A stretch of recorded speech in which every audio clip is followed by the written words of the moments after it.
Buenas, alumnos del cursillo de comunicación oral y escrita. Lo que les traigo hoy es una aproximación al modelo de examen que estaremos realizando en la próxima clase. Para iniciar, vamos a retomar el cuadro de modelo de expresión escrita que ya hemos trabajado en las clases presenciales y vamos a partir de la situación de comunicación. ¿Qué querrá decir situación de comunicación?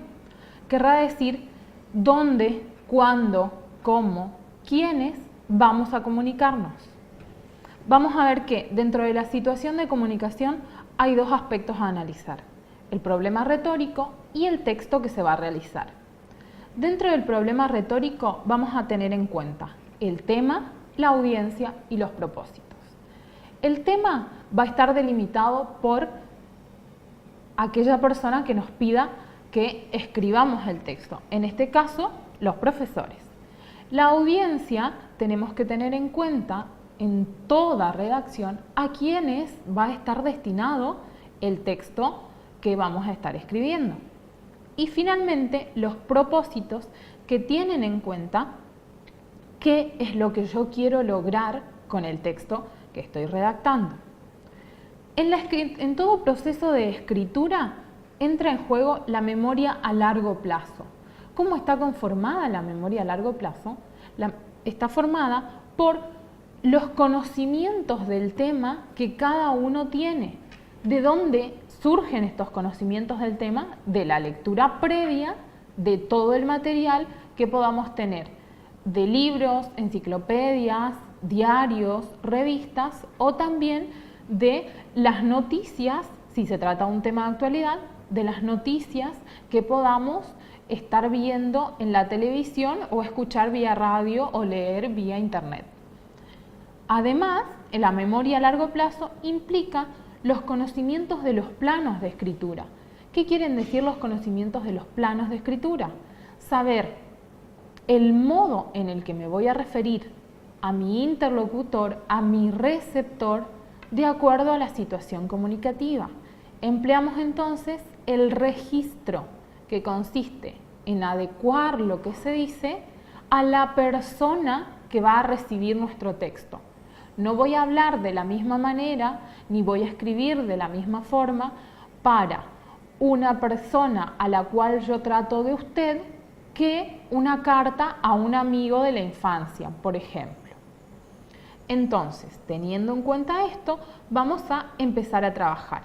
Lo primero que vamos a hacer entonces para empezar a trabajar es pensar qué sabemos acerca del tema que nos ha tocado. En este caso, vamos a tomar como ejemplo el tema de la violencia de género. Lo primero que nos vamos a preguntar es, ¿qué es la violencia de género?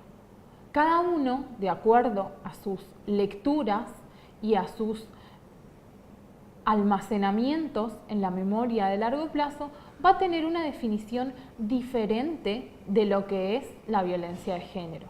Una vez que establecemos qué es eso de lo que vamos a hablar, vamos a preguntarnos dónde se da, dónde se lleva a cabo, cuándo se da. ¿Se da hace mucho tiempo o es un fenómeno nuevo? Si se da hace mucho tiempo, ¿qué registros hay de este fenómeno? ¿Qué registros conocemos de este fenómeno? Si se da hace poco tiempo, ¿qué podemos decir acerca de este fenómeno? ¿Hace cuánto ha surgido? ¿Por qué ha surgido? Entonces, el dónde se da y el cuándo se da van a estar interrelacionados. ¿Por qué? Porque el lugar en que se dé va a estar determinado justamente por el momento en que se produzca. Finalmente, vamos a ver cómo se da y quiénes son los actores que intervienen en cada problemática, no solo en la violencia de género, como les dije anteriormente. Con todos estos datos, vamos a estar en condiciones de redactar nuestra introducción. ¿Cómo vamos a redactar nuestra introducción? En más o menos 5, 6, 8 renglones, no más que eso, con una breve definición del tema que nos tocó, con una breve situación. ¿Qué quiere decir situación? Decir el tema que yo voy a tratar es la violencia de género en la ciudad de Presidencia Roque Sáenz Peña durante 2015. Situarnos en un tiempo y en un espacio. Después vamos a tener que pasar a la parte de generar nuestro texto. Para generar nuestro texto vamos a tener en cuenta 3 aspectos. Tenemos que hacer planes, organizar esos planes y formular los objetivos.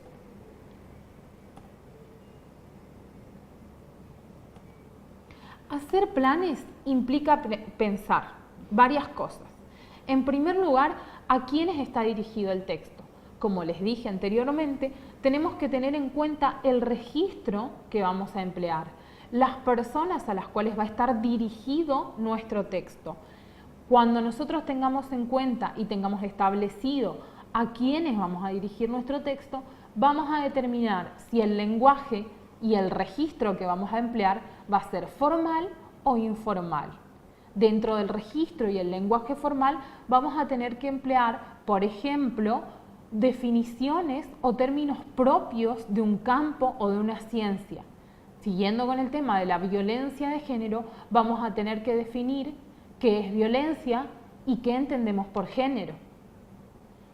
Y si hablamos en un campo informal, vamos a tener en cuenta los aspectos, los mismos aspectos, pero no tan exactos, no tan precisos. No vamos a tener que hacer ningún tipo de definición. Lo que ustedes van a tener que hacer en el examen es emplear el registro formal. Después de que decidamos a quiénes va a estar dirigido nuestro texto, vamos a tener que organizar. ¿Qué cosa vamos a organizar? La información que hemos escrito en la introducción. ¿Y qué es lo que vamos a hacer con esa información? Decidir dónde se va a ubicar cada información, en qué párrafo. En la introducción yo les dije que debíamos poner qué es, dónde se da, cuándo se da, cómo se da. A todas esas preguntas nosotros hemos respondido en el primer párrafo. Ahora debemos ampliarlas, debemos tener en cuenta las lecturas, la memoria a largo plazo y utilizarlas para expandir el texto. Finalmente, en esta primera parte de generar, vamos a tener que formular los objetivos. ¿Qué significa formular los objetivos? Pensar, ¿qué quiero lograr con el texto? ¿Yo quiero convencer a alguien? Si yo quiero convencer a alguien, tengo que emplear un texto argumentativo, dar razones que justifiquen mi punto de vista ante el tema. Si yo quiero informar al otro, nada más tengo que hacer una exposición de lo que yo conozco acerca del tema. Si yo quiero explicar el tema, tengo que emplear definiciones y tengo que emplear datos estadísticos, datos de tipo comparativo, datos que nos provean las imágenes, por ejemplo, para solamente explicar el tema, pero teniendo en cuenta los parámetros de, por ejemplo, las comparaciones. Finalmente vamos a pasar al paso de la redacción. En la redacción vamos a tener en cuenta, en primer lugar, la escritura de un borrador. Por ejemplo, vamos a empezar diciendo, la violencia de género constituye uno de los flagelos que atenta contra la integridad de las mujeres desde tiempos remotos. Se produce en todos los niveles sociales y en todos los países del mundo. Quienes intervienen en ella dicen atacar al otro porque éste no hace lo correcto, porque estaban en un momento de histeria o porque han sido poseídos por seres del más allá. Ese sería nuestro primer borrador de la introducción de nuestro texto. Bien, entonces, ¿qué es lo que sigue? La lectura del borrador. Cuando nosotros hagamos una lectura, vamos a cambiar aquellas palabras que no gustan cuando son leídas en voz alta. Por ejemplo, vamos a tener que definir qué es violencia de género, porque una persona que tome nuestro texto y no conozca nada acerca del tema, deberá saber qué es la violencia de género. Siguiendo con la misma oración, decimos, constituye uno de los flagelos que atenta contra la integridad de las mujeres desde tiempos remotos. Podemos buscar sinónimos de remotos y podemos decir inmemorables. ¿Por qué cambiar si remotos significa lo mismo?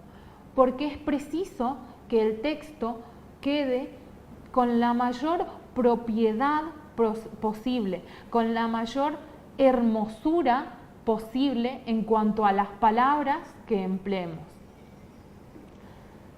Siguiendo con la siguiente oración, con el siguiente párrafo, podemos ver, se produce en todos los niveles sociales. Podemos decir, se lleva a cabo, podemos decir, es evidente o se observa en todos los niveles sociales. Y finalmente, la parte que dice, porque han sido poseídos por seres del más allá, nos damos cuenta que es una frase que no tiene nada que ver con los motivos por los cuales se lleva a cabo la violencia de género. Entonces, deberíamos quitar esa frase. ¿Qué más vamos a hacer?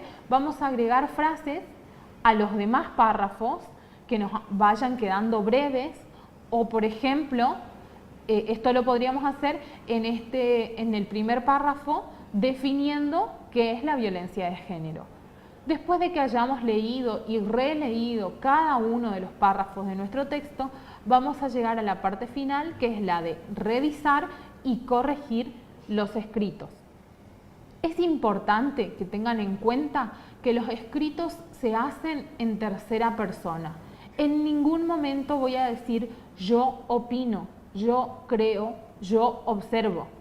Siempre vamos a decir se observa, se ve, se nota, se tiene en cuenta, pero nunca vamos a decir yo. Siempre vamos a redactar los textos en tercera persona. Eso es todo por la clase de hoy. Ante cualquier consulta, los espero en el foro del eje 3 y estoy esperando sus borradores también en el mismo foro. Mucha suerte para el examen y a practicar.